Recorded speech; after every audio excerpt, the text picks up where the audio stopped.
샬롬, 벌써 한 주가 다 가고 한 주를 마무리하고 주일을 준비하는 토요일입니다. 지난 한 주간 믿음 안에서 승리하셨나요? 내 마음 같지 않고 연약하여 믿음을 지키기 어려운 삶이지만 오늘도 말씀을 통해 진리를 분별하여 승리할 수 있기를 소망합니다. 말씀을 읽겠습니다. 오늘의 말씀은 기이한 일들과 이해할 수 없는 일들. 잠언 30장 17절에서 23절까지입니다.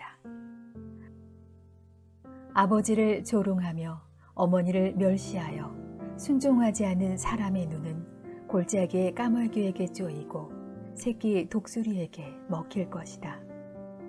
기이한 일이 셋, 내가 정말 이해할 수 없는 일이 넷이 있으니 곧 독수리가 하늘을 날아간 자취와 뱀이 바위 위로 지나간 자취와 바다 위로 배가 지나간 자취와 남자가 여자와 함께하였던 자취이다.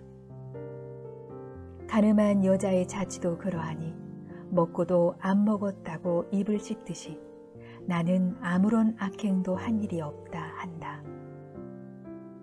세상을 뒤흔들 만한 일이 셋, 세상이 감당하지 못할 일이 넷이 있으니 곧 종이 임금이 되는 것과 어리석은 자가 배불리 먹는 것과 꺼림을 받는 여자가 시집을 가는 것과 여종이 그 안주인의 자리를 이어받는 것이다. 오늘의 본문은 어제의 말씀에 이어지는 17절을 제외하고 18절에서 20절에서는 기이하고 이해할 수 없는 일에 대해서 기록하고 있습니다. 그리고 21절에서 23절에서는 세상을 뒤흔들고 감당하지 못할 일들에 대해서 기록하고 있습니다. 이 두 가지 내용을 중심으로 은혜를 나누도록 하겠습니다. 첫 번째로 기이한 일들과 이해할 수 없는 일들에 대한 부분입니다. 공중에 나는 독수리의 자취, 뱀이 기어가는 자취, 바다의 배의 자취, 남자가 여자와 함께한 자취를 먼저 이야기합니다. 공기 중에 나는 새들은 지나가면 그 공기의 흐름에서는 그 흔적을 찾을 수 없습니다. 배로 기어다니는 뱀도 발자국을 남기지 않는 특징을 가지고 있죠. 바다 위에 배가 지나가도 바닷물이 덮게 되면 흔적을 찾을 수 없습니다. 그런데 그 연장선상에 남자와 여자가 함께한 자취를 알 수 없다고 말합니다. 이 말씀은 여러 가지 해석이 가능합니다. 어떤 학자는 20절의 음녀와 반대로 성적 관계가 아닌 연애 감정을 말하는 것으로 여깁니다. 또 어떤 학자는 그리스도와 교회의 관계로 남자와 여자의 관계를 비유적으로 해석하기도 합니다. 그런데 앞뒤 문맥을 보면 남녀의 성적 관계를 의미한다고 보는 것이 타당합니다. 사람의 관계에서 가장 은밀하고 가장 개인적이며 오픈되지 않는 남녀 관계를 의미한다고 보는 것이죠. 그러한 의미에서 이어서 음녀에 대한 이야기를 하고 있는 것입니다. 앞서 네 가지 흔적이 남지 않는 일들을 말하면서 음녀를 말하는 것은 음녀가 가지고 있는 성적인 범죄의 특징을 가르쳐주고 있는 것입니다. 현장에서 잡히지 않으면 증명하기 쉽지 않는 범죄가 바로 이 음녀의 범죄인 것이죠. 이 말씀을 통해 우리는 1차적으로 성적인 범죄를 주의해야 한다는 교훈을 얻을 수 있습니다. 오늘날 더욱 일반화되고 당연시 여겨지는 혼외 정사, 개방되고 다양하게 즐길 수 있고 남녀, 부부관계 이외에도 얼마든지 성적 취향을 가지고 살아갈 수 있다고 주장하는 목소리에서 성관계를 가볍게 여겨 많은 이들과 성적인 관계를 가지고 살아가는 문란한 삶까지, 더 나아가 성적인 범죄가 아니더라도 흔적만 남지 않는 것처럼 여겨지는 죄의 모습들을 경계해야 합니다. 우리는 기도할 때 습관적으로 알고 지은 죄, 모르고 지은 죄를 용서해달라고 기도합니다. 모르고 지은 죄는 어쩔 수 없죠. 내가 부지 중에 범죄할 수도 있고 내가 알지 못하게 다른 이들에게 피해를 주고 상처를 줄 수도 있습니다. 그런데 알고 지은 죄는 죄 항목을 회개할 수 있어야 하는 것입니다. 알고 지은 죄는 알고 지은 죄를 용서해 주십시오. 이렇게 넘어가는 것이 아니라 알고 있는 한 회개하고 넘어가야 하는 것이죠. 죄는 흔적이 남기 때문에 회개하는 것이 아니라 그것이 죄이기 때문에 회개해야 하는 것입니다. 두 번째로 21절에서 23절까지의 말씀에서는 세상을 지진과 같이 요동하게 하는 것들에 대하여서 교훈합니다. 종이 임금이 되는 것, 미련한 자가 음식으로 배부른 것, 미움받는 여자가 시집간 것, 여종이 주모를 이은 것. 얼핏 보면 문제가 없는 것처럼 보입니다. 오히려 성경의 교훈에 대하여 의문을 품을 수도 있을 수 있는 내용입니다. 하지만 본문은 정치, 경제, 가정, 관계의 영역에서 합당하지 못한 자격으로 그 위치에 오르게 된 경우를 말하는 것입니다.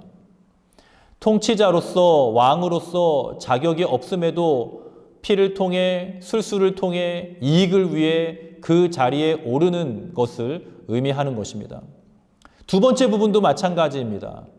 배부르다는 것은 부자가 되고 풍요로움을 의미하는데 부지런하고 정직하며 합당한 능력으로 풍요를 누리는 것이 아니라 직역하면 무감각하고 분별 없는 자가 풍요를 누리는 것을 의미하는 것입니다.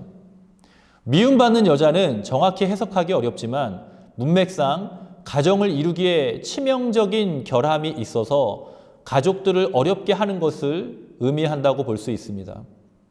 그리고 계집종이 안주인의 자리를 빼앗을 수 있는 방법이 무엇이 있을까? 문맥상 마찬가지로 주인의 총애를 받았던지 아이를 낳았던지 어떤 방법으로든지 주인의 마음을 얻어 본 안주인의 자리를 빼앗게 된 것을 의미하는 것입니다. 어떻게 보면 이 네 가지 모두 부정하고 합당하지 않은데 그것을 차지하고 그 위치에 있게 된 것을 의미하는 것이죠. 적용을 해보면 정치, 경제, 가정, 그리고 관계 안에서 부정함이 일반화되면 그 사회와 공동체는 도덕적으로 무너지게 되고 상대적인 박탈과 허무함을 경험하게 될 것임을 우리는 기억해야 됩니다. 지혜자는 왜 이렇게 교훈을 하고 있는 것일까요? 그것을 하나님이 기뻐하지 않으시기 때문에 그 문제를 지적하고 있는 것입니다. 기이하고 이해할 수 없으며 세상에서 인정할 수 없는 일들은 하나님을 믿고 경외하는 신앙에서 멀어지면 나타나는 현상들이기 때문에 그렇습니다. 말씀을 마무리하도록 하겠습니다. 우리는 왜 악이 더 확산하는지, 왜 죄는 더 깊어지는지 다 알 수 없습니다. 분명한 것은 오늘날 그러한 도전이 너무나도 많다는 것입니다. 내가 다 알 수 없지만 말씀 안에서 지혜를 얻고 말씀으로 죄를 회개하고 하나님께서 기뻐하시는 신앙의 삶을 지키면서 살아갈 수 있는 성도님이 될 수 있기를 주의 이름으로 간절히 축원합니다. 기도하겠습니다. 살아계신 아버지 하나님, 한 주간을 마무리하는 토요일 또 말씀을 통하여서 교훈을 얻었습니다. 하나님, 우리가 이 세상을 살아가면서 기이하고 이해할 수 없는 것들, 땅이 진동하는 것처럼 불합리한 것처럼 보이고 우리를 어렵게 하는 것들 너무나도 많이 있지만 하나님, 그럼에도 불구하고 이 세대에 세상을 본받지 않고 하나님을 기뻐하며 하나님이 원하시는 삶을 살아가는 우리의 삶이 될 수 있도록 하나님께서 은혜를 베풀어 주시고 함께하여 주시옵소서. 하나님, 말씀 가운데 함께 나아가는 모든 성도님들 그 삶을 축복하여 주셔서 하루하루 말씀으로 승리하며 하나님의 사랑과 위로와 평강을 누리며 나아가는 모든 인생들이 되게 하여 주시옵소서. 예수님의 이름으로 간절히 축복하며 기도드리옵나이다. 아멘.